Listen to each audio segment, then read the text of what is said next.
El leve Pedro. Enrique Anderson Imbert.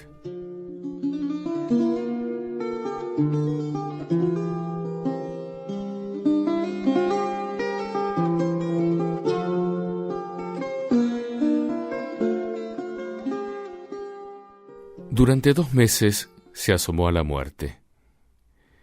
El médico murmuraba que la enfermedad de Pedro era nueva, que no había modo de tratarla y que él no sabía qué hacer. Por suerte, el enfermo, solito, se fue curando. No había perdido su buen humor, su oronda calma provinciana. Demasiado flaco, y eso era todo. Pero al levantarse, después de varias semanas de convalecencia, se sintió sin peso. «Oye», le dijo a su mujer, «me siento bien, pero no te puedes imaginar cuán ausente me parece el cuerpo. Estoy como si mis envolturas fueran a desprenderse, dejándome el alma desnuda». «Languideces», respondió su mujer. «Tal vez». Siguió recobrándose. Ya paseaba por el caserón, atendía el hambre de las gallinas y de los cerdos, dio una mano de pintura verde a la pajarera bulliciosa y aún se animó a echar la leña y llevarla en carretilla hasta el galpón.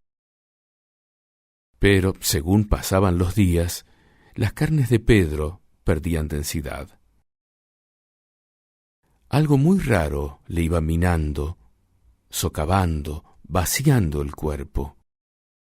Se sentía con una ingravidez portentosa. Era la ingravidez de la chispa y de la burbuja, del globo y de la pelota.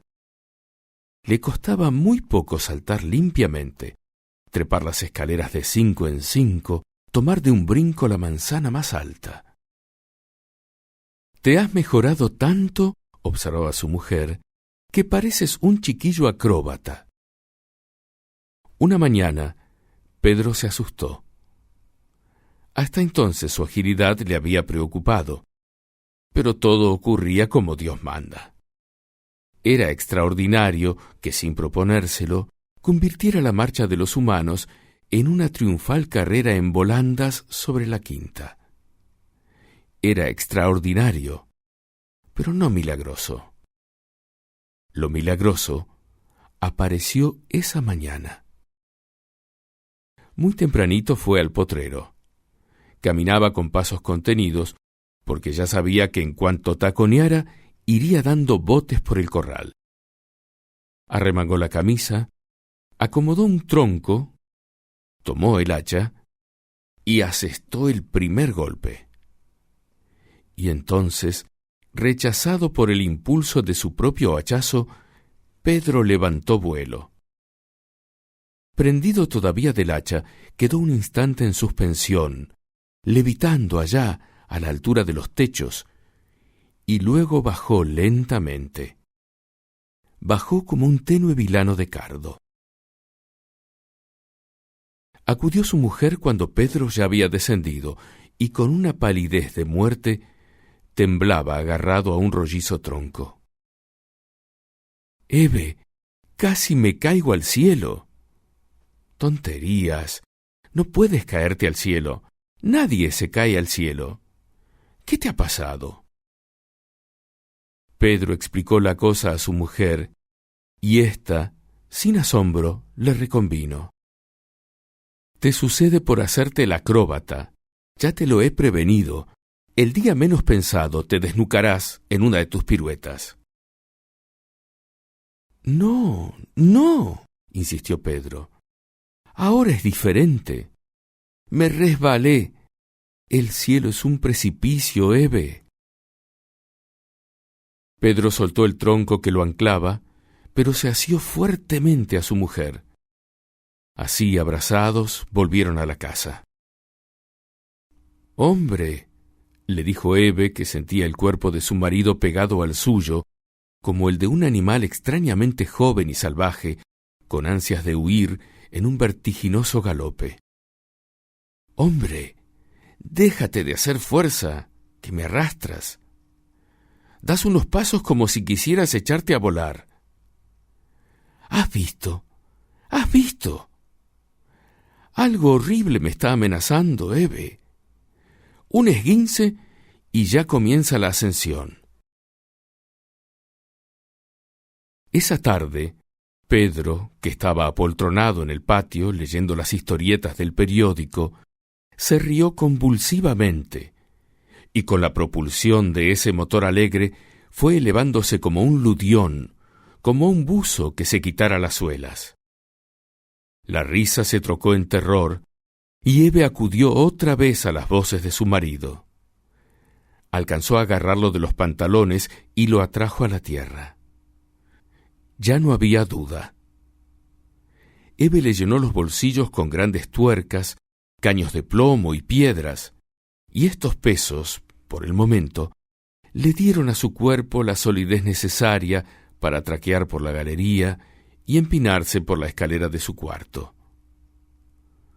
Lo difícil fue desvestirlo.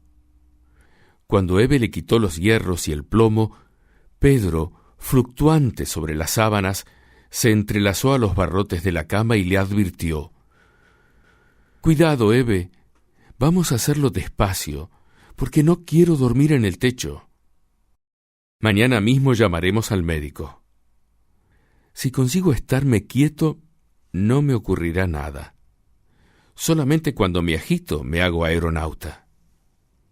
Con 1000 precauciones pudo acostarse y se sintió seguro. ¿Tienes ganas de subir?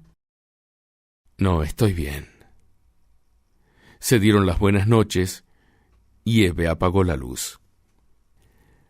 Al otro día, cuando Eve despegó los ojos, vio a Pedro durmiendo como un bendito, con la cara pegada al techo.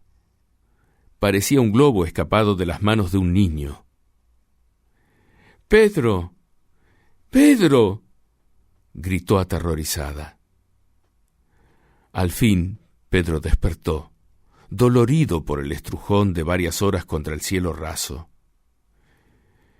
¡Qué espanto! Trató de saltar al revés, de caer para arriba, de subir para abajo. Pero el techo lo succionaba como succionaba el suelo a Eve. «Tendrás que atarme de una pierna y amarrarme al ropero hasta que llames al doctor y vea qué es lo que pasa». Eve buscó una cuerda y una escalera. Ató un pie a su marido y se puso a tirar con todo el ánimo. El cuerpo adosado al techo se removió como un lento dirigible. Aterrizaba.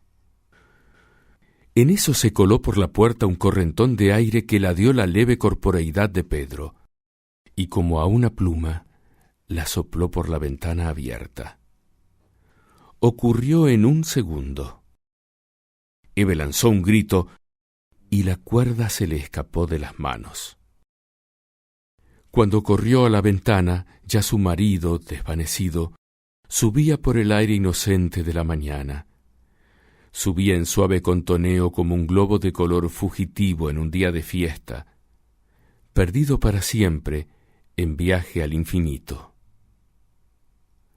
Se hizo un punto y luego nada.